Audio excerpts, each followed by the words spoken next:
Holding is another common type of function through the MCDU. We can do holding at any waypoint. We can do it at the immediate waypoint, present position where we're at right now, or we can do it at future waypoints coming up ahead. A hold is a lateral part of the flight plan, and so I will choose flight plan, and then I will choose the waypoint that I would like the hold to be at. Let me see here. Let's select Tiger, as Tiger was here the next two waypoint. I'm flying right now from Aliso to Tiger. So I'm going to click here with Tiger, and I'm going to get lateral revision from Tiger.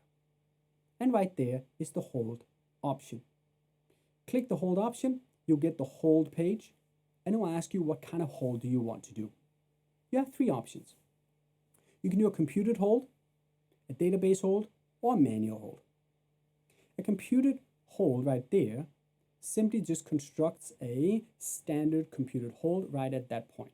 It will assume a standard right-hand turn with a 1 minute inbound, etc., based on altitude, of course.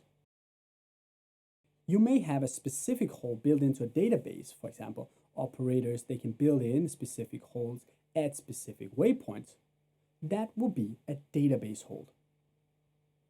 But most commonly, you will just put in the hold manually. This could be from looking at an approach chart or an arrival chart or an airways chart, or simply by ATC instructions.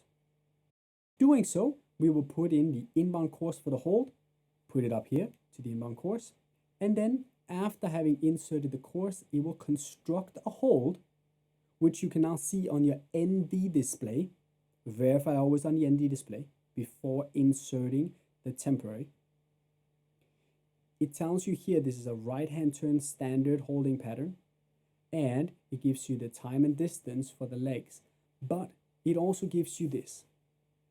Based on fuel availability, it gives you the last time to exit with your fuel reserves intact that you require for the remaining flight.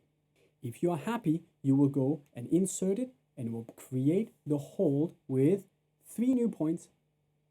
You will have here from Tiger, hold right, and then from there an exit point, which is Tiger again, and you're going to continue. So it's simply going to go to Tiger, it's going to start to do a hold, and then it's going to continue from that point on.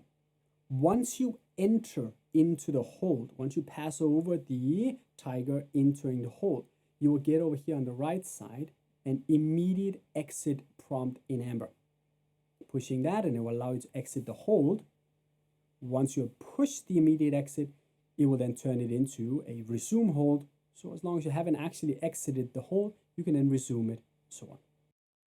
Once the hold has been constructed, you can click on the hold, you can click on the lateral revision here again for the hold, that right there, and it will give you the information that you had hold at Tiger, inbound course, turn, but also allow you to see the last exit.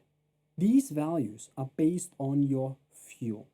It will tell you what time UTC is the last time you can exit this hold and still have enough fuel to fly to your destination, and if you have an alternate, fly from your destination to your alternate and land there with your final reserve and contingency fuel intact.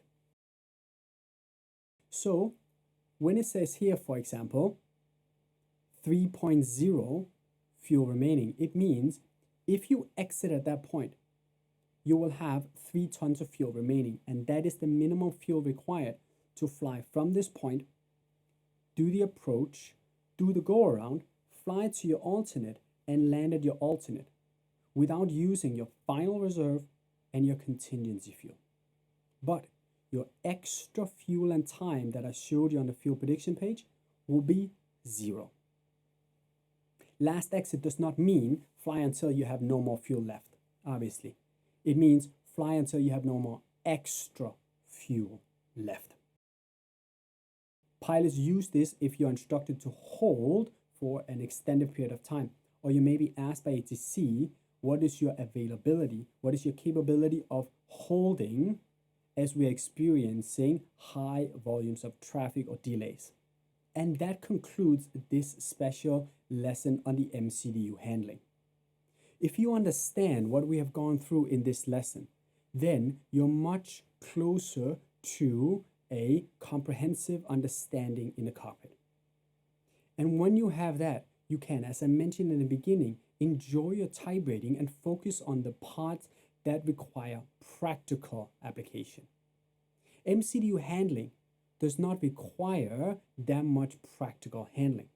It requires a lot of understanding of what you're doing. That means now when you get hands on it, it'll be a lot faster, which is something that's required for crew to be efficient.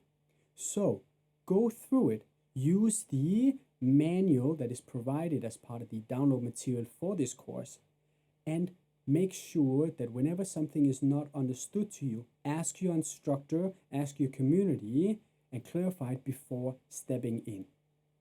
This is the brain software for the aircraft. Make sure you understand it inside out.